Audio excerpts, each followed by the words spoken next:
السلام علیکم ورحمۃ اللہ وبرکاتہ۔ ایک نہایت ہی پرانی پوسٹ، کم از کم 10 سال پرانی پوسٹ میری نظر سے گزری، تو میں نے سوچا آپ لوگوں کے ساتھ شیئر کروں۔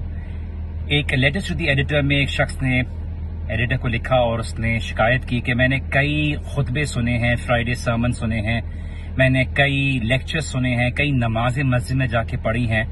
مجھے نمازوں میں سے اور ان خطبوں میں سے، ان لیکچرز میں سے شاید ہی کچھ یاد ہوگا، میری زندگی میں اس سے کوئی فرق نہیں پڑ رہا اور مجھے لگتا ہے کہ اب مجھے عمل نہیں کرنا چاہیے۔ اب لیٹسٹ ٹو دی ایڈیٹر میں ایک ڈیبیٹ سٹارٹ ہو گئی، کافی لوگوں نے جوابات لکھے، کچھ لوگوں نے سپورٹ کیا، کچھ لوگوں نے اگینسٹ لکھا، کافی ہفتوں تک یہ بحث چلتی رہی۔ ایونچولی ایک شخص نے جواب میں لکھا اور وہ کافی میننگ فل جواب تھا، میں آپ کے ساتھ شیئر کرنا چاہوں گا کہ اس نے لکھا کہ میری دیکھیے 30 سال سے زیادہ ہو گیا ہے، میں شادی شدہ ہوں اور میری بیوی نے کم از کم 32,000 یا 32,000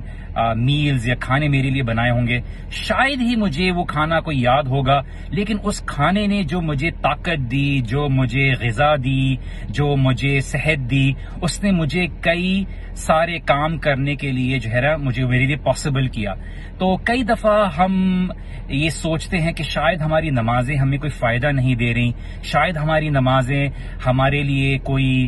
زندگی میں کوئی خیر نہیں لے کے آ رہی، لیکن کئی دفعہ ہمیں نہیں بھی پتا ہوتا، لیکن ہمارے لیے کئی برائیوں سے روکنے کے لیے ذریعہ بنتی ہیں، کئی چیزوں کے غم کا دور ہونے کا ذریعہ بنتی ہیں، کئی مصیبتوں کو ٹالنے کا ذریعہ بنتی ہیں۔ تو اپنے کسی بھی عمل کو چھوٹا نہ سمجھے، یا یہ مت سمجھیں کہ اگر کوئی انسان نماز پڑھ رہا ہے اور وہ کسی برے اعمال سے نہیں رک رہا، ہو سکتا ہے اگر وہ نماز نہ پڑھے تو ابھی جتنے برے اعمال کر رہا ہے وہ اور کتنے برے عمل کرے۔ تو کئی دفعہ ہمارے کچھ اعمال ہوتے ہیں، ہم نماز پڑھ رہے ہوتے ہیں، ہم علماء کی صحبت میں بیٹھ رہے ہوتے ہیں، ہمیں لگ رہا ہوتا ہے شاید کوئی فائدہ نہیں ہو رہا، لیکن کئی دفعہ ہمارے لیے کئی دفعہ وہ ایک نرشمنٹ، ایک صحت اور ایک طاقت کا ذریعہ بنتے ہیں، اور ہمیں پتہ بھی نہیں چل رہا ہوتا کہ ان کی پریزنس کی وجہ سے اور ان ڈیڈز کی پریزنس کی وجہ سے ہماری زندگی میں کئی برائیاں اور مصیبتیں دور ہو رہی ہوتی ہیں۔ تو کبھی بھی کسی بھی عمل کو حقیر نہ سمجھیے، کسی بھی عمل کو چھوٹا نہ سمجھیے۔ ایک چھوٹا سا میسج تھا، ایز اے ریمائنڈر میں آپ کے ساتھ شیئر کرنا چاہ رہا تھا۔ اپنا خاص خیال رکھیے گا، انشاءاللہ تعالی جلد ملاقات ہوگی کسی لائیو سیشن یا کسی ریمائنڈر ویڈیو کے ساتھ۔ ٹل دین السلام علیکم ورحمۃ اللہ وبرکاتہ۔